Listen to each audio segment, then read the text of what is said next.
Hey guys, welcome or welcome back. Tisha here, back for another Real Housewives of Potomac review. Let's hurry up and get into this because I'm hungry. I'm so tired of this Mia storyline. I'm tired of her throwing Gordon under the bus. I'm tired of her exploiting her kids. I don't know what it is about people lately on reality TV justifying their reasons for cheating on their spouses and stepping outside of their marriages. But at this point, there's no excuse. And it's like every reality show is doing the same thing, and it's getting on my nerves. Finish one situation before you get into others. But go ahead, do me a favor and hit the like button as we jump into it. So we begin this episode with Stacy at her crash pad, as she's calling it. I think it's in DC. I don't know if it's downtown, uptown, midtown, whatever. It's in DC. TJ is there. She wants to mark the occasion of them being in her new place, even though he doesn't live there, but of them being in her new place by them doing a painting. Whoever does the best is going to get something good. So she says to him, if you win, if you do the best, what do you want your prize to be? And out of all things, this man says, if I win, I want to take you to the track where we will work out and we can do 2 laps. What? What kind of corny prize is that? Like, he could have said anything. He said, I want you to cook me. He could have said, I want you to cook me a meal. I want, you to massage my feet. Like, he could have said anything other than him saying, I want us to go work out. You can do that without having to win this whole situation. He's weird. She said she had something else in mind, like a spa day. She says if that's what she wins, she wants to give him. I don't get why you would want to give him that if you win. I would think that if you win, you would want him to give you that, but maybe I misheard. He's like, okay, but he doesn't really seem into it. She's like, you don't see that I'm flirting with you? It's weird. Their interaction and the way that they are together, in my opinion, shows that he's clearly not into her, but I could be wrong. Stacy tells us again that TJ is a devout Christian. I think it's more to that than what they're saying. And I hate that she keeps feeling the need to bring this up to excuse or to explain, I should say, why he's making the choices that he's making and why he's deciding not to poke her. He says normally with this type of situation, it would be some wine involved. And she's like, do you want some wine? And he says, no. That's when we're told that he doesn't do wine. He doesn't do sex. He doesn't smoke. He doesn't drug. He doesn't do all of these things. You don't do all of these things, but yet you do date married women. And maybe they're not dating. Does he know he's dating her? Because I'm so confused by the dynamic. Because one minute she's upset if they're calling him more than a friend, and then the next he's getting introduced by Wendy as her man, and she's not objecting, even though she says she wants to leave. So I don't get what's going on here. She's like, is it all right if I ask for more? Referring to some type of sexual stuff. And he says, you can ask Santa for a new car. That doesn't mean you're going to get it. Meaning, you could ask all you want to, but I'm not giving it to you. I hate that they talk about sex so much. Like, there's other things to talk about, which the fact that they talk about it so much makes me feel like even though Stacy's saying she's okay with it, she's clearly not, because if you were okay with it, it wouldn't be a subject that continues to come up.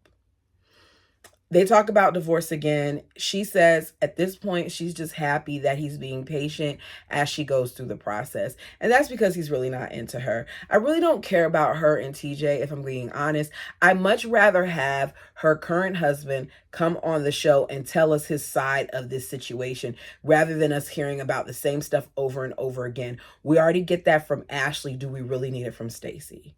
So Stacy tells TJ, that the girls were laughing at him when she, talked about the whole situation with them not being sexually active. They think that he's running game. He says they can think whatever they want to think until they meet me. She adds, no, no, no. They really were laughing at you. They were laughing at you, trying to make it seem like it was worse than what it was. Were they laughing at him? Yes. But I don't think it was that deep to keep reiterating that they were laughing at him. He's like, they're really not laughing at, me. What they're really laughing at is God. Is he acting here, or does he really believe this? No one is laughing because you're a Christian. They're laughing because they like me don't feel like your Christianity is really the reason why you don't want to do anything with her. I feel like he's using that as a crutch, but I don't think TJ's interested. I just don't see it. I know plenty of people who are waiting until marriage who have more of a connection than what we're seeing on our screens. They legitimately look like friends that just hang out from time to time. You guys tell me what you think. So Ashley is at home and she's being a hostess with the mostest, even though she really doesn't have a lot, because the food combination, even though she explains all their favorites, is kind of odd. Giselle comes over. We're told across the screen that it's 5 days until Karen's court case. We hear Ashley talking about how, she's been drinking lemon and olive oil as a detox, and it clears up your skin and it makes you go to the bathroom. We're told that her mother has blockage in her heart, so she's trying to help encourage her mom by doing stuff like this with her. Giselle wants to know if she'll get a stent, and Ashley says she's going to have to get some more testing done. Karen arrives. They talk about Lake Norman. Karen says she's disappointed that Mia and Jacqueline said that she needed rehab. And Giselle is looking confused, like this is her first time hearing it, as she devours popcorn. Karen once again brings up Mia admitting that she had an opioid addiction.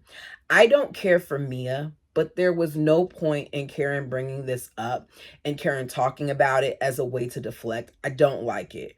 Production shows a clip where Mia was on, I think she was on the show The Doctors, but she says that she overdosed from opioids. Because of that, she turned to a more holistic approach. Karen admits when someone strikes her that she strikes them back. Giselle tells us it's just Karen deflecting. She then asks how she feels about her pending court case. And Karen's like, I'm trying to, protect my peace. I am scared. I am waking up for a little bit of time that I do sleep late. I am stressed. Giselle's like, well, is it a trial? And Karen's like, I can't talk about it. Karen, I get that you can't talk about the case, but you could have said yes or no to that question. It was a simple yes, a trial. No, it's not. But you're just going to keep, on this, I can't talk about it. I don't know how many episodes we're in at this point, and I'm just over them talking about it because we're not going to be told anything. Giselle and Ashley let Karen know that they're there for her. I do believe Giselle in that moment. I kind of believe Ashley too.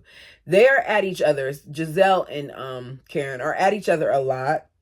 But I do think that they have an admiration for each other. I do think that there is a mutual respect there. And they tend to do lighter shade. It doesn't get as bad with them as we've seen them get with other people. But you know that Karen, of course, is going to shift this and put the spotlight on somebody else. So Karen then shifts it to Giselle and says that she's ready, to talk about Giselle and this whole engagement thing. And she asks Giselle, how she's doing. She's like, I want to let you know that I'm here for you too, especially with Jamal's engagement. And I don't understand why she felt the need to say that, because Giselle's been over that man for a long time. There was no reason for you to say that. Even this season when she supposedly was dating him again, she was over him. So Giselle's like, look, I don't have no problem with that. I'm happy for him. I told him a long time ago that politicians and pastors should be married. I'm not sure what that matters, but that's Giselle's thoughts on it. She explains that at this point, she doesn't want to be married. She just wants to have a good time. Production wants to know how the girls, responded or what they were told. And she's like, Jamal took our daughters out, and while they were out to dinner, he told them that he wanted to get married and he would be getting engaged. I think he's married now. So that was really a quick engagement. She didn't say that, but I'm saying that. The girls were confused because they didn't even know that their dad was dating. They thought that the person he was seeing was just a friend. Karen is then talking about, what what Giselle's doing as far as dating, says she wants her to be happy, she wants her to find someone. Karen, this should be the least of your concern. Giselle tells us again, it's clear once again that Karen is deflecting. End scene. We get to Wendy. Wendy, her kids, her brother, Eddie, and her mom are all out to dinner. Her son and daughter have graduated and they're celebrating. I believe Carter is moving to middle school and her daughter Cameron will be heading to kindergarten. We find out that Wendy is going to have a white party for her birthday because despite her actual birthday being while they were at Lake Norman, that wasn't really a celebration. It wasn't that celebratory. Even though they acknowledged it, it wasn't her type of party. So her mother, in my opinion, is of course trying to make it all about herself, saying that even though it's supposed to be white, she might show up in a different color. It's not your day. Allow your daughter to have your day. Wendy's mom often gets on my nerves. And I don't know if some of this is her putting on for the show or if some of this is her really being this way. You all tell me down below what you think. Her mother is like, we're talking about this party, but my allowance is 4 days late. Wendy says, I'm spending $50,000 to $60,000 on this party, and she's worried about an allowance. That's way too much. That money could go elsewhere. It could go to a business. It could go to your kids. You have 3 children and a husband, and you're expected to not only take care of this party, but to give your mom money. I get that it's a cultural thing, but some of it is annoying to me. Even in my family, I've seen where I feel like certain family members, without going into too much detail, pour too much into the family rather than focusing on themselves, because that's what has been taught from generation to generation, that you're supposed to take care of each other. But I feel like it should be done to a certain extent. So she's like, look, I sent it, telling us that in her culture, at some point, the parents go from helping you to you helping them. But she's like, my mom knows that I got this party. I told my mom it's a lot of money, and my mother doesn't care about any of that as long as she gets her money on time. I feel like Wendy does too much for her mother. I feel like Wendy isn't just giving her mother an allowance. I would not be surprised if Wendy is paying majority of the bills in that household. And I wonder if Wendy were on this show Wendy being on the show versus Wendy not being on the show, what that allowance looked like, because I'm sure a lot of it is contingent upon that. She's now stopped doing her job at Johns Hopkins. The show only lasts for so long. She doesn't know how long her daughter's going to be up here. So it comes across a little selfish to me that she's expected to pay for all the extra things that you want to do when she has other things she needs to be focused on. Wendy lets her know that she's invited Eddie's family to her party. Despite them never showing up for Eddie's graduation or any other milestones, everyone is invited. That includes his parents and his siblings.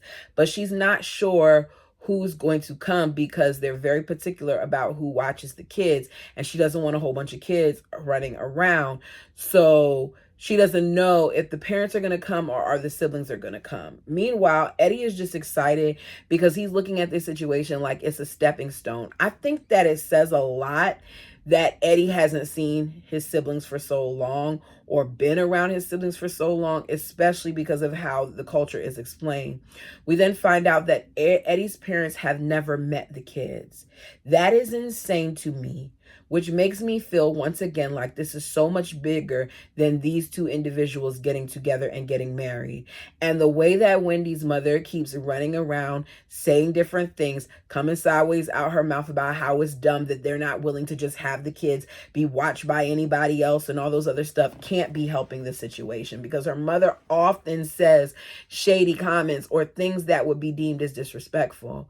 Wendy then, does a toast to the kids, tells them that they can do whatever their heart desires, but her only requirement is that they have to have a master's degree. That it's going to be a written requirement, and then in order for them to access their trust funds. I personally am not upset with it. I feel like education is important. My son and I have been going back and forth about this because he is a straight A student, and I've been recently told that he doesn't know if he wants to go to a 4-year institution. With that being said, we've come to a common ground that he will at least get an associate's, because something, in my opinion, is better than nothing, especially if you don't do a trade or something like that. I feel like Our kids are under so much pressure sometimes that they're scared to put in the additional work, or they feel like, in my case, I think my son feels very much so pressured that he's supposed to be something big and he has to go to college because culturally, like, we're told from very early on, he's been told from very early on the sacrifices that his grandparents made in order for him to be able to be here in the US. So, it varies for each. I'm not upset that she's trying to set up her kids by allowing them to not just have that trust fund, but for them to have some type of degree that they can fall back on. Her oldest son asks if it's an option, like if they have to do it that way, and their grandmother's like, no, no, no, you don't get no options on it. That's the problem. Y'all are making it too easy for them. Grandma, be quiet. What they want to do is what they want to do. Back to Ashley. Dylan and Dean are on the counter arranging flowers for their Mimi. Sheila the Mimi walks in and they're very excited. Ashley begins talking about her mom and the diet as she pours wine. And how serious it is that, her mother gets up on things. She says her mother is 58 and she's battling heart disease. She's talking to her mom and telling her mom that she's met with the lawyer and that she could be signing papers to be divorced as early as June. I think it's safe to say at this point, because I haven't heard anything, if you all have heard anything, put it down below, that it hasn't happened. And I want to know what she's waiting on. Ashley says she has a newfound appreciation for her mother after her now being a single mom and her having to do all these things on her own. When someone calls themselves a single mom, to me, that implies that you don't get any help with your kids. I do not really feel like Ashley is a single mom. And I could be wrong. It's just, I feel like you get a lot of assistance. You get help from Michael. You and Michael are actually co-parenting. He gets his kids. You have a nanny. He's funding your household. He's helping you with bills. You have a credit card that he pays for. So I don't know if I would call that really being a single mom, but that's just my interpretation. She says that, Mom, I want you to be happy. She would get reminded that Ashley doesn't care for her mother's partner, as she calls him. Says that in the past, he's barely done anything or paid for anything. Sheila says, well, he's helping a little bit now. Meanwhile, we're told that her mother works 12-hour shifts just to make ends meet. Ashley's mother has proven time and time again that man means more to her than not just her daughter, but now I'm going to even say her health, because stress causes heart blockage as well. I learned that with my mother. My mother, I've told you all before, had a heart attack a year ago. And when I say that thing shocked the mess out of me, because you would have never been able to tell me that my mother had any type of blockage, given that my mother has been a vegan for years, like over 20 years, my mother has been a vegan. I never would have thought that would have been something that she had to worry about. But certain things are hereditary, and stress does put strain on the heart as well. So maybe that might be something that her mother may want to consider, along with the working out and all the other things. But it doesn't seem to me like Mimi wants to leave the situation, because she continues to be with this man. And whenever Ashley brings it up, she wants to hurry up and change the subject. She says at this point, the way things are, she's soon not only going to have to take care of her kids, but she's going to have to take care of her mom too. After all that mess that your mom's pulled with this boyfriend, I'm sorry, Mom, you got to figure it out by yourself. On to Jazzy. It's time for the Super Bowl celebration party. Jazzy is so excited. I myself am very underwhelmed with the Willard and their decor. How long ago was the Super Bowl at this point? How long ago did they win? He's not even on this team anymore, but you're throwing him a party. Okay. I personally feel like you should save your coins. Mia brings ink. He looks like a little boy standing next to her. I don't know. I'm not trying to height shame. Let's be clear. My best friend and his girlfriend have a significant height difference, but he owns it. Like, he loves the fact that his woman is taller than him, and he doesn't shrink himself. He just is who he is. He's confident. I feel like there's some compensation going on there with me and Ink. Giselle and Ashley speak to Ink. Giselle tells Ink that she's heard that things are, going good with him and Gordon. I want to know who told you that lie. Gordon is not pleased, Giselle. Gordon is pissed, as we see later on in the episode. Mia lies and is like, yeah, it's going really good. It's nothing but love. Lie number 1,000, Mia. Ink says, we're operating in love and he should be doing it so as well. The kids are the priority. The kids are the priority over everything. Sounds good. But if you are really trying to make the kids the priority over everything, then this wouldn't have been brought to television. And she wouldn't be flaunting you all over social media. And she's not even finished with this situation with her husband. Wendy and Eddie arrive. They are I love seeing Eddie and Wendy together because they complement each other so well. And I love their chocolate and how great it looks on the screen, especially when they wear white. But they just look good. We see Giselle and Wendy embrace. Kierna and Greg arrive. Jazzy points out that Greg is shorter than she thought he'd be. Instead of Jazzy worrying about someone's height, I think that Jazzy needs to be focused on her man's fidelity. I'm just saying, you're talking about superficial things here. We can talk about Ink's height because I don't like Ink. But but we're not going to talk about Greg's height when Greg hasn't done anything at this point except for be there for his woman, right? Karen arrives with Vivian. Kierna tells Mia that she wants to talk to her and clear up some stuff with her. She wants her to know that Greg is not a drug dealer and she doesn't appreciate her saying that he is. It was disrespectful. I personally feel like you should have addressed that when she first said it. I didn't like how it wasn't said before. I don't know if they cut it out, but why are you just now talking about it? Giselle's like, oh, you shouldn't say that. That's detrimental to put that out there. And it is, because you can be affecting his business. Even if it's not about him, maybe people may not want to get help from him knowing that his girlfriend was associated with a drug dealer. I'm just saying, like, this could have a ripple down effect. So Mia says, oh no, he's not the drug dealer. It's obvious he's a social worker. He looks like a social worker. I can tell. What the heck does a social worker look like? The way I would have gave Mia the business when she made that comment, because it's kind of like you're saying that I don't know, like she doesn't see money when she looks at him. But to be fair, I don't see money when I look at you or Ink. Stacy and TJ arrive. TJ looks a hot mess. What? Y'all look like y'all were going to 2 different events. Wendy presents TJ to Eddie as Stacy's man. Wendy tells us that TJ looks exactly the way she thought he would. And the moment that she met him in person, she knew that that was a man that wasn't sexually active. I said, what? He's corny.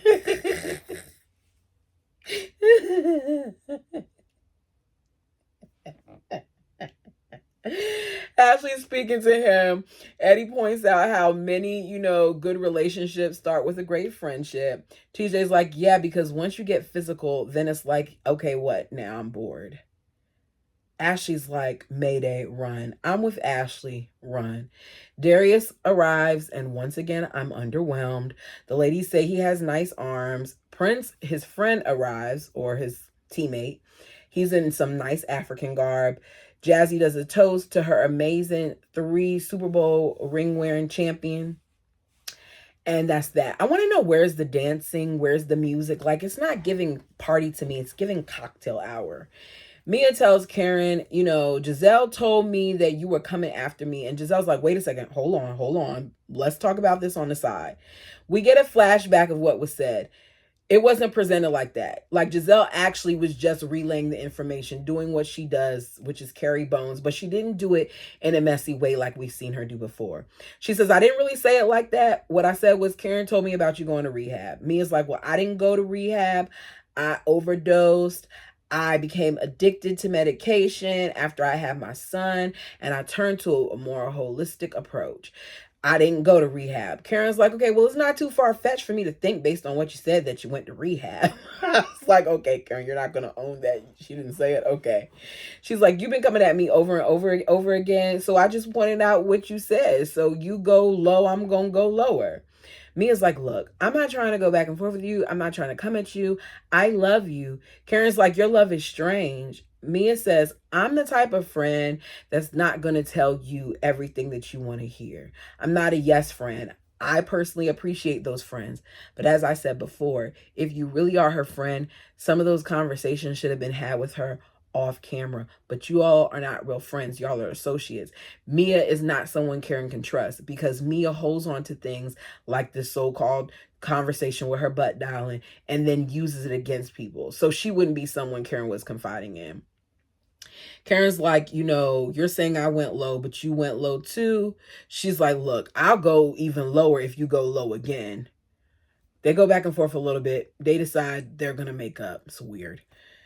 On to Karen and her cousin. It's 3 days until Karen's court case. I think it is so shady that they're doing a countdown until Karen goes to court up here, but that's what they're doing. So it's 3 days until her court case. She meets up with her cousin David. He is special to Karen. We get a flashback of some of the times where we've seen him. She says he's always there for her. David lets us know and her know that he's concerned about everything that Karen has been going through. They haven't seen each other since the morning of Karen's accident, and he's concerned about Karen's stress level, so they're going to have a check-in over lunch. She says her issue started with her mom and dad getting sick, and then the tax problems.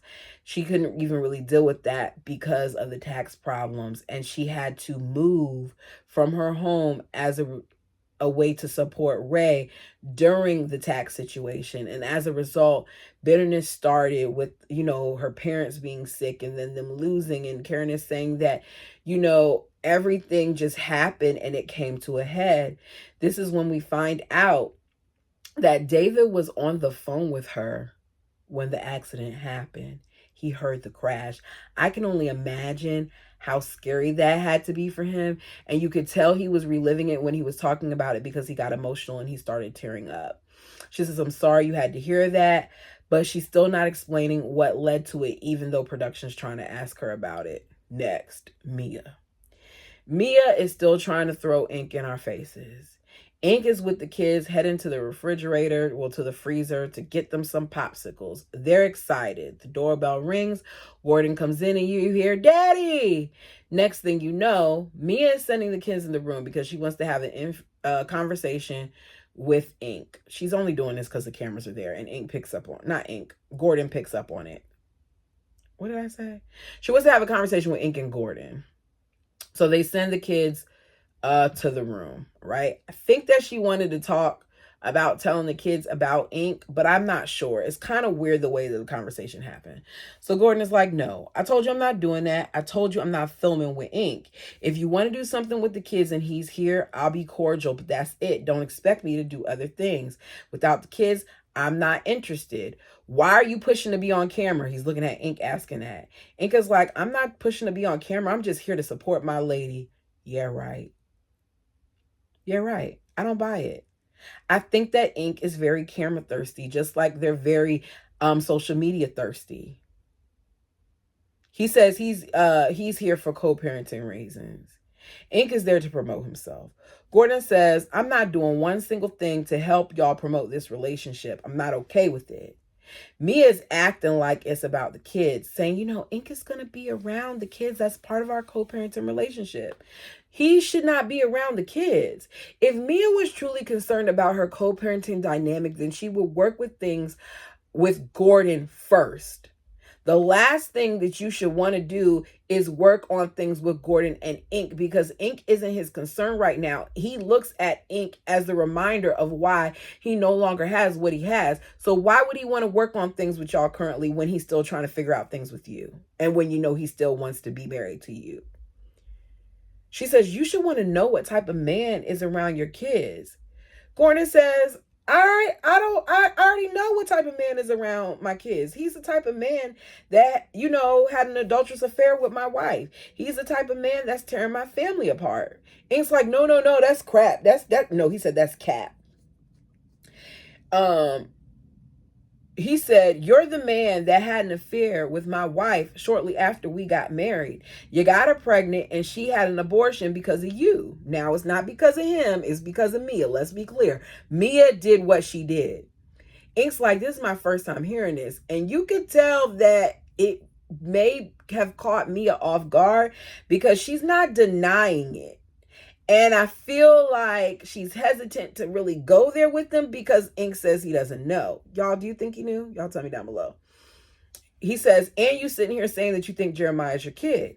Keep in mind, they're having this conversation and the kids are in the other room. Ink's like, yeah, I already told you that I think he's mine. So Gordon is like, so you think he's yours and you're saying you didn't have no affairs with my wife? Meaning, obviously, if you think he's yours, you did have an affair with her. Way to mess that up, Ink. Mia then starts going off talking about somehow, what I've been through is not normal. I went through a lot for years and I wanted to relieve the relationship. But you weren't ready to leave the relationship until you had financial problems. That's when you want to leave the relationship. Mia then tries to use his mental health as a reason why she's done what she did. Gordon's like, look, I'm not doing this with y'all. I'm gone. So he leaves. Mia's talking about, I'm concerned because, he's unstable. And she's apologizing to Ink. Ink says he's mad. Only thing he's upset about is Gordon getting loud and the kids are in there. Don't try to act like you care so much about these kids now. Because y'all should have never had that conversation with the kids in the house at all.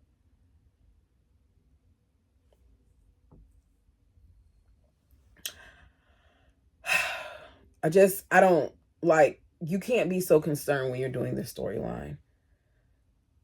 Mia's doing her whole little apology thing and whatever. Bottom line is, Gordon, in my opinion, had every right to respond the way that he responded. Would I have preferred for the kids to not be there? Of course. We have to take into account that right now, Gordon is emotional, given the situation, given how you're throwing Ink in his face. You're trying to replace him. You're trying to make mention of his mental health as a reason why things are the way they are, saying he's unstable and all these other things, while this man is sitting here on national television trying to tell this other man that the kid that he's been raising for all these years isn't him. I don't blame him for getting frustrated about Mia and Ink playing in his face. And I, in this instance, for once, was Team Gordon. Mia then lies again and says that the kids don't even know that they're together, that the kids just think that they're best friends forever. After the way that she's thrown that man in their face and the way that he's around, them kids know that their mama ain't nothing but a hoe. I'm sorry. I'm not sorry. Mia acts like a little thought. Mia is very inconsiderate of her kids. There is no reason why all of the stuff that she says and does should be out there. It's not. You got to think sometimes, once you put something out there, especially on national television, there's no taking it back. These kids go to school, they have classmates, and they're probably being told about their mama left and right. It's horrible. I hate it. Anyways, if there's something that I missed that you want to talk about, feel free to put it down below. If you watch me a few times and you haven't subscribed, what are you waiting for? Go ahead and do it. Hit that like button once again because it helps the channel. I hope you have a great Monday evening. I'm about to go grab myself something to eat. Until next time.